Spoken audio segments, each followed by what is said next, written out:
What is up, guys? I have a sort of an unboxing for you, but not really. These are actually all the knives I got while I was out of the country. I bought a lot of stuff off the forums and had it shipped to my house, so when I got home, I had a ton of knives waiting for me. And I'm just going to show you some of them.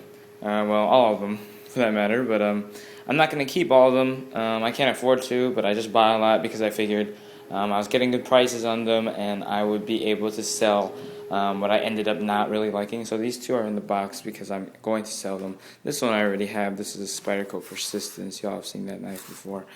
I have two of these now, so I don't need two, so I'm going to sell this one. But it came in a package with some other knives, which I'll show you, so that's why I have it. Next one is this Kershaw. This is actually the offset.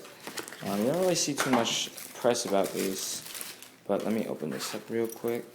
Yeah, this thing is basically like a ZT. This thing is a humongous folder. It's really sort of a ZT type deal. Really thick G10 handles and a really wide blade. I mean, look how big that is compared to my hand. A really unique grind, sort of a combination flat and hollow grind. Really cool metal technology they use for this one. It's like MIM, injection molding or something. And they can make that really cool handle blade shape. And the handle's really cool too, but it's just too big for me. It's not that heavy actually. It's very reasonable for the size. Considering it has full steel liners, it's actually very light. But I don't know. I can't really afford to keep it, and I like a lot of the other knives. I got more, but this is definitely a really cool one. If you really like the design, get it. But I already have a ZT-0301.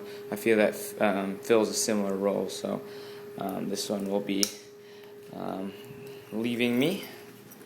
So let me just zip it up in the pouch and we can keep going. Next up is just a Kershaw Skyline. This came in the package deal with the Persistence. I sold my last Skyline, kind of miss it, so I decided to get that package with the Persistence and one more knife, which I'll show you, but this is just a standard Kershaw Skyline. The last knife I got in the package with the Persistence and the Skyline is the CRKT Drifter. I've always wanted to try this knife. It's very affordable, but I figured it'd be a really cool value, and it's actually very similar to this knife right here, the San Remo 710, but very nice and smooth and solid lockup. I'm very impressed with this knife for the money.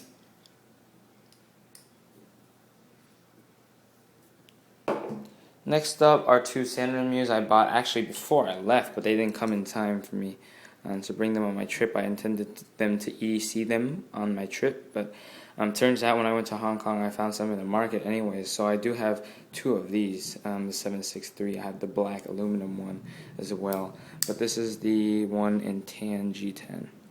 And this one has like miscoloring, I don't really mind, but this is very affordable. It's like a $7 knife, and it's very good for the money. Probably per dollar my favorite knife. I mean, it's just massive value in this one. Next one is a San Remo 710. Despite all the hype for this knife, I do prefer the 763, but it definitely is sort of like a poor man's Sebenza right there. Very cool knife. Next up, we have, let's see, what should I show you next? This right here, this is a big fixed blade. This is a Spyderco Fred Perrin Street Bowie, and this is a really cool knife. These are hard to find out. These have been discontinued for years, I believe. But it's a nice lightweight blade, FRN handles with the Kraton inserts. It's just very light and easy to maneuver. It's very sharp, very nice VG10 blade there. It's about twice as long as my Street Beat, and it does have very similar lines. It has a very nice Kydex sheath with a tech lock on it. And, I'm not sure really, if it's better than like my SRK. I guess for slicing, but for if I had to fight or something, I'd use the SRK. But very, very cool utility knife here. Next up, we have just a standard Kershaw Leek. This just was a really good price, so I just picked it up. I haven't had a Leek in a while. I used to have one of these exact models a long time ago, but I sold that one, and I decided to get this one because I just found it really cheap on the forums. But I think I'm going to sell it. I kind of want to get a G10 Leek now, so no reason to keep this one, I suppose.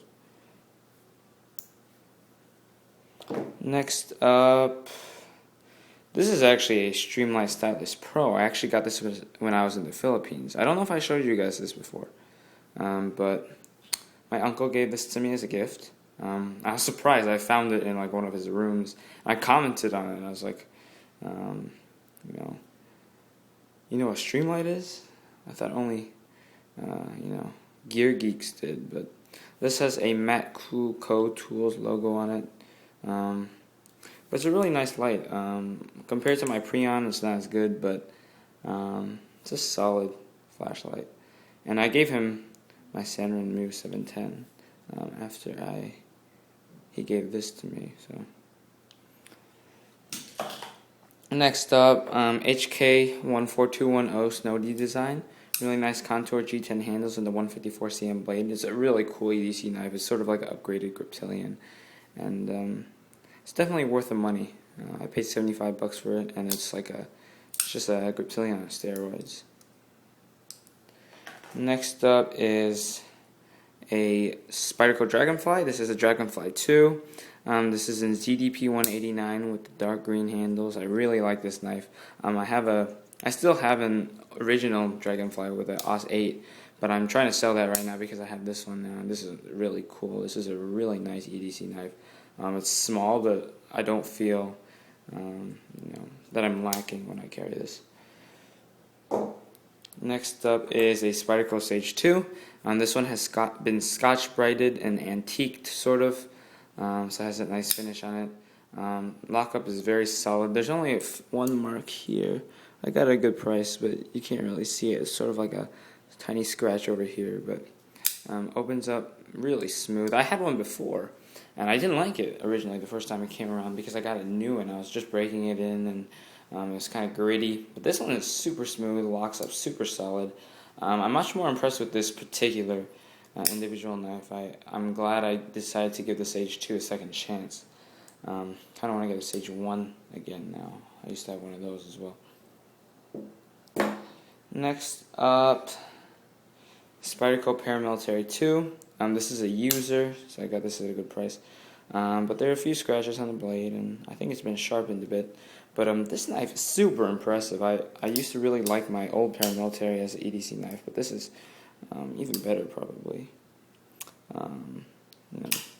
Just really easy to manipulate. The blade is more comfortable and it's more reasonable handle to blade ratio, and now the tip up clip. Just a real work of art by Spyderco. Next is a Mini Grip 555 in yellow. I love the Mini Grip, so I decided to get this variety. I wanted to get one in baby blue with the sheep's foot blade, but that wasn't. This was at a good price, so I decided not to get it. The only thing is it's missing a screw, but I got this this is a good deal too. Next up is a SOG Vulcan full size. This is a really nice knife, actually. Just super smooth. It's very fun to play with.